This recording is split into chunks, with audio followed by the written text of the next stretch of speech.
Continuando o terceiro vídeo, isso me faz perguntar, fiéis à palavra, por que é que em cada geração há um remanescente que corre atrás de Jesus, cheio de ações de graça, porque Deus sempre tem um em meio de 10, que deixa tudo e volta só para adorar e louvar a Cristo, enquanto os outros 90% continuam na rotina.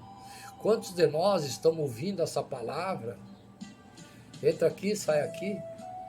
Não vamos praticá-la? Quantos? Será que no meio de 60 mil, um ouvirá a minha palavra transmitida pelo Senhor? Ele voltou porque queria mais do que a cura, queria mais do que os benefícios físicos ou materiais. Ele voltou porque tinha sede de Deus. Seu corpo estava curado, mas a sua alma tinha um grande vazio de Deus. E certamente ele sabia que Jesus era a fonte da água da vida. Viram, fiéis à palavra? Ao ser curado, aquele samaritano compreendeu que Jesus não era um homem comum, ele era filho de Deus. Ele percebeu que era mais importante ir novamente ao encontro de Cristo do que ao encontro de um sacerdote judeu, que provavelmente o receberia com preconceito, os fariseus daquele tempo, né? E por isso ele volta para adorá-lo, agradecer e suprir sua alma com alimento espiritual, a salvação eterna. 10, um voltou. Nessa minha pregação, 60 mil estão ouvindo. Um irá praticar a palavra. Julgamos esses 9 porque erraram e não voltaram, mas a nossa tendência é parecida em muitos momentos com o nosso comportamento, com o comportamento deles. Procuramos a Deus para obter dele suas bênçãos. E muitas vezes não o procuramos para exercitar o relacionamento. Ele por meio do não, ele por meio da oração e do conhecimento da sua palavra, às vezes, erramos porque procuramos a Deus por aquilo que ele tem para nos dar e não para aquilo que ele é para nós, que significa para nós. Tem fiéis, aqueles 9 que não voltaram, que faz pacto com Deus. Se o Senhor não me curar o que eu estou pedindo, eu vou orar. Mas se eu não for atendido, eu quero um carro, eu quero uma casa, eu quero uma mansão. Se eu não for atendido, eu vou desanimar, não quero mais, não vou ser mais cristão. Muitos fazem isso. A gratidão foi o sentimento que moveu aquele samaritano 1 de 10 a voltar e adorar a Deus, a Jesus, por aquilo que ele é e agradecer pelo que ele fez. No salmo que eu li, o salmista pergunta: que darei ao Senhor eu por todos os benefícios para comigo? Você fez o exame de consciência, fiéis à palavra, servas do Senhor e filhos? O que darei ao Senhor por tudo que ele fez por mim? Por tudo que ele me deu? Será que eu vou reclamar pelo que ele não me deu? O salmista aqui está pensando numa forma de retribuir a Deus por tudo aquilo que Deus lhe fez. Sua atitude é semelhante à do samaritano, que volta para retribuir a Cristo o bem que havia recebido, com gratidão e louvor. E não havia outra forma melhor de pagar o bem recebido do que gratidão. É movido por gratidão que o salmista pergunta: que posso dar ao Senhor como forma de expressar a minha gratidão? O meu muito obrigado é o que eu tenho para lhe dar. Certamente essa pergunta poderia também ser feita por cada um de nós. Atenção, fiéis à palavra. Que posso dar ao Senhor? Que gesto posso ter? Ou que comportamento como forma de expressar minha gratidão por tudo que tenho recebido dele? Eu te pergunto, servas do Senhor, filhos, o que você podemos fazer mais para Deus? só cobrar, só exigir, como forma de expressar a tua gratidão pelo que Ele te deu? Será que nossas atitudes realmente revelam que há em nós um coração grato? Será que temos agido com compromisso na obra de Deus, servas do Senhor, como uma forma de demonstrar coração grato a Ele? Será que temos orado e meditado mais na palavra do Senhor como forma de evidenciar a gratidão? Se desejamos ser gratos, devemos ver o que há algo especial em tudo o que é colocado em nossas mãos. Seja a igreja, o emprego, a pessoa com a qual você casou ou nos casamos, a casa em que moramos, a família e filhos que temos, os ministérios que estamos na igreja, enfim, cada coisa que o Senhor nos tem dado. Não reclamar pelo que Ele não nos tem dado. Lembre-se que eu preguei lá em cima, às vezes um não te dá o livramento. Devemos nos lembrar que Deus é a fonte de todas as coisas boas que recebemos e que existe um princípio espiritual. Quando há gratidão, há multiplicação, há prosperidade em todas as coisas. Será que eu, você, fiéis à palavra, você, serva do Senhor, vocês, filhos, somos gratos a Deus, independente da circunstância, do que Ele dá o que pedimos? Pense, nesse momento, que Deus está falando contigo, e alguns motivos pelos quais deve agradecer mais o Senhor. Já pensou nisso? Repense, reveja seus princípios, seu modo de agir, seu modo de ser e exigir do seu Pai, o Pai eterno. Pense também como poderá retribuir o Senhor por tudo que Ele tem feito a você. Lembre-se que eu falei, não reclamar o que Ele não deu, agradecer o que Ele te deu. Em quais pontos você poderia melhorar para se tornar mais grato pelo Pai? Temos que ter um momento de gratidão a Deus por tudo que temos. Filhos, preste atenção, agradecer a Deus por tudo que tem nos dado. Cada irmão deve falar a Deus um motivo de gratidão agora, nesse momento, através de uma oração.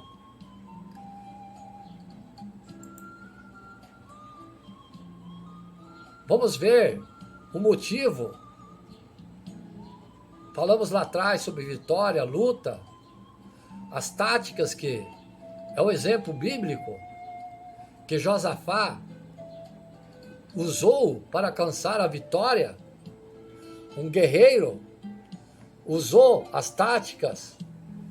Segundo Crônicas, capítulo 20, verso 1 e 24. Depois disso, é só um momento de descontração, um exemplo para você alcançar a sua vitória. Depois disso, os moabitas e os amonitas, com alguns meneunitas, entraram em guerra contra Josafá. Então, informaram a Josafá, um exército enorme vem contra ti. Foi informado, de Edom. E do outro lado, o Mar Morto. Já está em Zazon Tamar, isto é, En-Gedi. Alarmado, Josafá decidiu consultar o Senhor e proclamou um jejum em todo o reino de Judá. Reuniu-se, pois, o povo vindo de todas as cidades de Judá para buscar a ajuda do Senhor. Preste atenção, fiéis da palavra, servos do Senhor. Eis o exemplo de vitória. Josafá levantou-se na Assembleia de Judá e de Jerusalém, no templo do Senhor, na frente do pátio novo, e orou: Senhor Deus, nossos antepassados, não és tu, ó Deus, que está nos céus? Tu governas sobre todos os reinos do mundo. Força e poder estão em tuas mãos, e ninguém pode opor-se a ti. Não és tu, o nosso Deus, que expulsastes os habitantes dessa terra perante Israel, o teu povo, e a desse para sempre aos seus descendentes, do teu amigo Abraão? Eles o têm habitado, e nela construíram um santuário em honra ao teu nome, dizendo: se alguma desgraça nos atingir, seja o castigo da espada, seja a peste, seja a fome, nós nos colocaremos em tua presença diante desse tempo, pois ele leva o teu nome, clamaremos a ti em nossa angústia, e tu nos ouvirá e nos salvará. Mas agora ainda estão os amonitas, os moabitas e os habitantes dos montes de Seir, cujos territórios não permitisse que Israel invadisse quando vinha do Egito. Por isso, os israelitas se desviaram deles e não os destruíram. Vê agora como estão nos retribuindo ao vir expulsar-nos da terra que nos deste por herança. O nosso Deus não irá tu julgá-los, pois não temos força para enfrentar esse exército imenso que vem nos atacar. Não sabemos o que fazer, mas os nossos olhos se voltam a ti, Senhor. Todos os homens de Judá, com suas mulheres e seus filhos, até os colos, estavam ali em pé diante do Senhor, orando, jejuando. Então o Espírito do Senhor veio sobre Jael, filho de Zacarias, neto de Benaía, bisneto de Jeiel, trineto de Matanias, levita e descendente de Asafé, no meio da Assembleia. Ele disse: escutem todos os que vivem em Judá, em Jerusalém. Eu orei Josafá, assim diz o Senhor a vocês: não tenham medo, nem fiquem desanimados por causa desse exército enorme, pois a batalha não é de vocês, mas do Senhor. Amanhã desço contra eles, eis que virão pela subida de Ziz, e vocês se encontrarão no fim do vale, em frente ao deserto de Jeruel. Vocês não precisarão lutar nessa batalha. Tomem suas posições e permaneçam firmes, e vejam o livramento que o Senhor dará a Judá. Ó Jerusalém, não tenham medo nem desanimem, saiam para enfrentá-los amanhã, e o Senhor estará com vocês. Josafá prostrou-se com o rosto em terra, e todo o povo de Judá e de Jerusalém prostrou-se em adoração perante o Senhor. Fizeste alguma vez antes da batalha, feiais a palavra e servos do Senhor? Então os levitas, descendentes dos coabitas e dos coiritas, levantaram-se e louvaram o Senhor, o Deus de Israel, em voz alta. De madrugada partiram para o deserto de Tecoa. Quando estavam saindo, Josafá lhes disse: escutem-me, Judá e povo de Israel. Tenham fé no Senhor, o seu Deus, e vocês serão sustentados. Tenham fé nos profetas do Senhor e terão vitória. Depois de consultar o povo, Josafá nomeou alguns homens para cantarem ao Senhor e o louvarem pelo esplendor de sua santidade, indo à frente do exército cantando: deem graça ao Senhor, pois o seu amor dura para sempre. Quando começaram a cantar e entoar louvores, o Senhor preparou emboscada contra os homens de Amon, de Moabe e dos montes de Sinir, que estavam invadindo Judá, e eles foram derrotados. Os amonitas e os moabitas atacavam os montes de Seir para destruir e aniquilá-los. Depois de massacrar os homens de Seir, destruíram-se uns aos outros. Quando o homem de Judá foram para o lugar onde se avista o deserto e olharam para o imenso exército, viram somente cadáveres no chão. Ninguém havia escapado. Deus usou os inimigos para lutarem contra si e se dizimarem. Então Josafá temeu e pôs-se a buscar o Senhor e apregoou o jejum em toda Judá. Segundo Crônicas, capítulo 20, verso 3. Nenhum indivíduo está isento de contraírem inimizade, principalmente quando há conflito envolvendo lideranças. Josafá foi surpreendido no momento inesperado, e pelo que nos mostra o texto, a pregação, ele estava despreparado para confronto militar, pois o seu contingente era muito menor, suas armas eram mais inferiores do que o inimigo. Segundo Crônicas, capítulo 20, verso 1 e 2, depois disso, os moabitas e os amonitas, com alguns meunitas, entraram em guerra contra Josafá.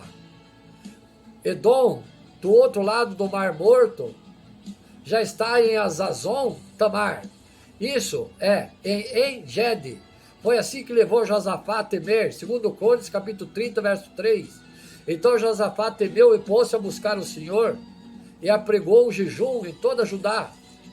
Vemos a reação de Josafá, a atitude, oração e vitória que ocorreu quando Josafá temeu e buscou o Senhor por meio de jejum, oração, pedindo socorro. A oração e o jejum, o Espírito do Senhor começa a agir no meio da congregação. Viram fiéis à palavra e servos do Senhor. O Senhor escolheu para usar um levita, um dos cantores do templo, Jaaziel, cujo nome significa Deus vigia sobre mim. Esse levita, inspirado pelo Espírito Santo, profetizou palavras de consolação divina, demonstrando o poder da verdadeira profecia. Primeiramente, Deus tirou o temor do coração de Josafá, mostrando-lhe que a peleja é dele. Crônicas, capítulo 20, verso 15, ele disse: escute todos que vivem em Judá, em Jerusalém. Eu orei, Josafá, assim diz o Senhor a vocês: não tenham medo, nem fiquem desanimados por causa desse exército enorme, pois a batalha não é de vocês, mas de Deus. Assim eu digo a vocês, fiéis à palavra, servas do Senhor, filhos, a batalha não é de vocês, é dele. Depois o Senhor começou a traçar as estratégias, demonstrando a sua onisciência, onipresença, onipotência, onisciente, onipotente e onipresente. Sabia onde o inimigo se encontrava, o que estava fazendo, haveria vitória sem haver luta corporal, o Senhor era com eles. Segundo Crônicas, capítulo 20, versos 16 e 17. Amanhã desçam contra eles, eis que virão pela subida de Ziz, e vocês os encontrarão no fim do vale, em frente do deserto de Jeruel. Vocês não precisarão lutar nessa batalha. Tomem suas posições, permaneçam firmes e vejam o livramento que o Senhor dará. Ó Judá, ó Jerusalém, não tenham medo, não desanimem. Saiam para enfrentá-los amanhã e o Senhor estará com vocês. Josafá reverenciou Deus, confiou no seu poder e agradeceu antecipadamente pela vitória prometida. Segundo Crônicas, capítulo 20, verso 18, Josafá prostrou-se com o rosto em terra, e todo o povo de Judá e de Jerusalém prostrou-se em adoração perante o Senhor. Josafá não levou armas carnais, só espirituais, fé e louvor. Entenderam fiéis da palavra, entenderam os servos do Senhor. Segundo Crônicas, capítulo 20, verso 19, então os levitas descendentes dos coabitas e dos coreititas levantaram-se e louvaram o Senhor, o Deus de Israel, em voz alta. Josafá exortou o povo a crer em Deus para alcançar a segurança e confiar nos profetas do Senhor, para que a prosperidade fosse alcançada. Crônicas, capítulo 20, verso 20, de madrugada partiram para o deserto de Tecoá. Quando estavam saindo, Josafá lhes disse: escute-me, Judá, o povo de Jerusalém. Tenham fé no Senhor, seu Deus, e vocês serão sustentados. Tenham fé nos profetas do Senhor e terão a vitória. O poder da verdadeira profecia foi tão grande que Josafá ordenou os cantores para o Senhor, que saíram marchando à frente do exército, louvando ao Senhor e dizendo: rendei graças ao Senhor, porque a sua misericórdia dura para sempre. Ou seja, a batalha já estava ganha pelo poder da verdadeira profecia. Segundo Crônicas, capítulo 20, verso 21, depois de consultar o povo, Josafá nomeou alguns homens para cantarem ao Senhor e louvarem pelo seu esplendor de sua santidade, indo à frente do exército, cantando: deem as graças ao Senhor, pois o seu amor dura para sempre. Bastou o louvor ter início para Deus começar a agir. O Senhor pôs emboscada contra o inimigo, que foram totalmente desbaratadas, não havendo nenhum sobrevivente. Crônicas, capítulo 20, versos 22 e 24, quando começaram a cantar e a entoar louvores, o Senhor preparou emboscada contra os homens de Amon, de Moabe e dos montes de Seir, que estavam invadindo Judá. e eles foram derrotados. Os moabitas, amonitas, atacaram os seus montes de Seir para destruí-lo e aniquilá-los. Depois de massacrar os homens de Seir, destruíram-se entre eles. Vocês copiaram? Depois acabaram com os homens de Seir, os amonitas, os moabitas lutaram entre eles e se acabaram. Quando o homem de Judá foram para o lugar onde se avistava o deserto, olharam para o imenso exército, viram somente cadáveres no chão, ninguém escapou. A reação do rei Josafá foi grande, o medo. Isso é muito natural acontecer quando o sujeito encontra-se ameaçado. Ora, seus inimigos eram um grande número e mais forte do que ele, mas em toda ação havia uma reação, seja ela de covardia ou de coragem. Segundo Crônicas, capítulo 20, verso 3, alarmado, Josafá decidiu consultar o Senhor e proclamou um jejum em todo o reino de Judá. Josafá teve atitude fiéis à palavra. A atitude de Josafá foi a mais correta, buscar o Senhor, e ele enfrentou de maneira exemplar, conduzindo o povo a ter melhor saída para a situação. Reuniu o povo, buscou o Senhor com jejum. Você faz isso, servos do Senhor? Vocês fazem isso, fiéis à palavra? Reunir todas as outras pessoas para orar, confessou ser incapaz para vencer aquela batalha, obedeceu à voz do Espírito Santo, creu e confiou inteiramente na sua palavra. Segundo Crônicas, capítulo 20, verso 3 e 12, alarmado, Josafá decidiu consultar o Senhor e proclamou um jejum em todo o reino de Judá. Reuniu-se, pois, o povo vindo de todas as cidades de Judá para buscar a ajuda do Senhor. Josafá levantou-se na Assembleia de Judá e de Jerusalém, no templo do Senhor, na frente do pátio novo, e orou: Senhor Deus dos nossos antepassados, não és tu o Deus que está nos céus? Tu governas sobre todos os reinos do mundo. Força e poder estão nas tuas mãos e ninguém pode opor-se a ti. Não és tu o nosso Deus que expulsastes os habitantes dessa terra? Permitisse Israel o teu povo e a deste para sempre aos descendentes do teu amigo Abraão? Eles têm habitado nela e construíram um santuário em honra ao teu nome, dizendo: se alguém desgraça nos atingir, seja o castigo da espada, seja a peste, seja a fome, nós nos colocaremos em tua presença diante desse templo, pois ele leva o teu nome, e clamaremos a ti em nossa angústia, e tu nos ouvirás e nos salvarás. Mas agora ainda estão os amonitas, os moabitas e habitantes dos montes de Seir, cujos territórios não permitisse que Israel invadisse quando vinha de Egito. Por isso os israelitas se desviaram deles e não os destruíram. Vê agora como estão nos retribuindo ao vir expulsar-nos da terra que me deste por herança. Ó Deus, não irás tu julgá-los? Pois não temos força para enfrentar esse exército imenso que vem nos atacar. Não sabemos o que fazer, mas os nossos olhos se voltam para ti. Josafá orou. A oração muda qualquer quadro, fiéis à palavra. Encontramos 5 verdades aqui, principais, no quais Josafá expressa sua confiança no Senhor. Ele sabia que Deus tem o poder sobre as pessoas em qualquer situação. Isso lhe falo, fiéis à palavra e servos do Senhor. Para ele o Senhor tinha sido fiel no passado, presente seria no futuro. Ele sabia que sem o Senhor jamais alcançaria vitória. Sabia que as promessas de Deus jamais falhariam e que eram um fundamento para a sua fé. Sabia que a presença do Senhor resultaria uma grande vitória. Segundo Crônicas, capítulo 20, versos 6, 7, 14, 17 e 20. E orou: Senhor Deus dos nossos antepassados, não és tu o Deus que está nos céus? Tu governas sobre todos os reinos do mundo. Força e poder então estão em tuas mãos e ninguém pode opor-se a ti. Não és tu o nosso Deus que expulsaste os habitantes dessa terra perante Israel, o teu povo, e a deste para sempre aos descendentes do seu amigo Abraão?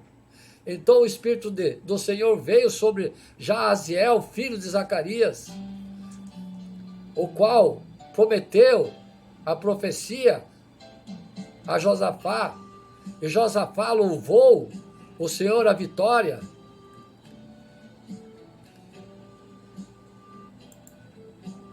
Quando Jesus entra nessa história, Josafá já tinha ganho a vitória, a batalha. Então temos que ter Jesus na nossa história. Marcos capítulo 9, verso 14 e 27. Quando chegaram onde estavam os outros discípulos, viram uma grande multidão ao redor dele e os mestres da lei discutindo com eles. Logo, quando o povo viu Jesus, ficou muito surpreso e correu para saudá-lo. Perguntou Jesus: o que vocês estão discutindo? Um homem no meio da multidão respondeu: mestre, eu te trouxe meu filho, que está com o espírito que o impede de falar. Onde quer que o apanhe, joga-o no chão, ele espuma pela boca, range os dentes e fica rígido. Pedi aos teus discípulos que expulsassem o espírito, mas eles não conseguiram. Respondeu-lhe Jesus: ó geração incrédula, até quando estarei com vocês? Até quando terei de suportá-los? Traga o meu menino. Então, eles o trouxeram. Quando o espírito viu Jesus, imediatamente causou uma convulsão no menino. Esse caiu no chão e começou a rolar, espumando pela boca. Jesus perguntou ao pai do menino: há quanto tempo ele está assim? Desde a infância, respondeu ele. Muitas vezes esse espírito tem lançado no fogo e na água para matá-lo, mas se podes fazer alguma coisa, tem compaixão de nós e ajuda-nos. Se podes, disse Jesus, tudo é possível àquele que crê. Imediatamente o pai do menino exclamou: creio, ajuda-me a vencer a minha incredulidade. Quando Jesus viu que uma multidão estava se ajuntando, repreendeu o espírito imundo, dizendo: espírito do mudo e surdo, eu te ordeno que deixe e nunca mais entre nele. O espírito gritou, agitou violentamente e saiu. O menino ficou como morto, ao ponto de muitos dizerem: ele morreu. Mas Jesus tomou-o pela mão e o levantou, e ele ficou de pé. Muitos acontecimentos que a ciência não consegue explicar. Pessoas que acordam em comas irreversíveis são curadas. De doenças incuráveis, tumores que desaparecem. Costumamos chamar esses acontecimentos inexplicáveis de milagres. Né, servas do Senhor? Quantos milagres! A Bíblia está cheia de relatos de milagres. Cegos que enxergam, paralíticos que andam, mortos que voltam à vida. Mas na Bíblia tem uma explicação de como esses milagres acontecem. Os milagres acontecem porque Deus resolve intervir na história humana. Milagres acontecem quando Deus entra na história. O texto de Marcos, capítulo 9, nos apresenta uma situação assim. Um menino que tinha convulsão desde a infância, fruto da ação dos demônios. Muitas doenças são causas do demônio. O pai procurou ajuda várias vezes, sem resultado satisfatório. Mas quando ele leva o problema a Jesus, seu filho é libertado e curado. O que acontece quando Jesus entra na sua história? Quando Jesus entra na história, o milagre acontece. O que fez Josafá? Jejuou, orou. Quando Jesus entra na nossa história, o que parece difícil, quase impossível, o impossível acontece. Aquele pai via o sofrimento do seu filho desde pequeno, sem conseguir ajudá-lo. Parece que é uma situação que não muda mais, mas aquele pai não perde a esperança e procura Jesus. E quando Jesus entra na história, o que era difícil acontece. Você tem alguma coisa difícil, quase impossível, que gostaria de ver resolvida, fiéis à palavra, filhos e servos do Senhor? Leve a Jesus, traga Jesus para a sua história. Lembre-se que quando Jesus entra na história, ele nos ajuda e a nossa falta de fé também. Depois de muitas frustrações e do tempo de espera, não é fácil manter a esperança. Aquele pai tinha uma mistura de emoções. Ele acreditava que Jesus podia curar, mas também tinha medo que ele não libertasse e curasse seu filho. Jesus ajudou na sua falta de fé também. Precisa de ajuda de Jesus para crer, fiéis à palavra, servos do Senhor. Traga Jesus para a sua história. Quando Jesus entra na história, seja sincero com Jesus, a sinceridade muda o quadro. O pai daquele menino não escondeu sua dificuldade em crer. Se quer trazer Jesus para a sua história, não esconda suas dificuldades, defeitos e pecados. Seja sincero com você mesmo e com o Pai. Quer trazer Jesus para a sua história? Precisa de ajuda dele? Está disposto a ser sincero com ele? E mudar no que for preciso? Levante a mão então, ore e peça a ele que lhe ajude. Vamos orar? Vamos? Levante as mãos. Senhor Deus, Pai onipotente eterno, agradecemos por essa palavra que nos foi transmitida, que através desse servo, as vossas palavras foram ditadas a nós, em nossos corações, meu Pai. Nós agradecemos por essa palavra que transmitistes para nós, fiéis da palavra, para nós, servos do Senhor e filhos. Neste momento, queremos agradecer que o Cordeiro Divino foi imolado na cruz, derramou seu sangue para remir nossos pecados. Nesse momento, eu peço a vós, pela unção do Divino Espírito Santo de Deus, que recaia para cada um que está ouvindo essa palavra, retire toda a mágoa, toda a depressão, todo medo, toda a aflição, e restaure a saúde de todos, a saúde mental, física, espiritual, os enfraquecidos na fé. Senhor, que o seu sangue lave o corpo, a alma e o espírito de todos os fiéis da fé, todos os fiéis da palavra, as servas do Senhor e filhos, que ouviram, adentraram o coração, as palavras ditadas por vós, meu Pai, que adentraram como uma faca que transfigurou o seu coração, ou transpassou o seu coração, ouvindo a sua palavra, que traga a luz no meio das trevas, traga alegria no meio da tristeza, e dê a salvação para aqueles que a procuram. Peço a vós nesse momento, juntamente com todos que estão ouvindo essa palavra, Senhor, desça sobre nós, nos dê paz, alegria, sossego, ânimo, e dê coragem que nossa fé se enriqueça com a palavra do Senhor, em nome de Jesus. Glória à divindade do Pai, glória à divindade do Filho e do Espírito Santo de Deus. Meu ósculo santo, saúdo vocês com meu ósculo em nome de Jesus. Amém?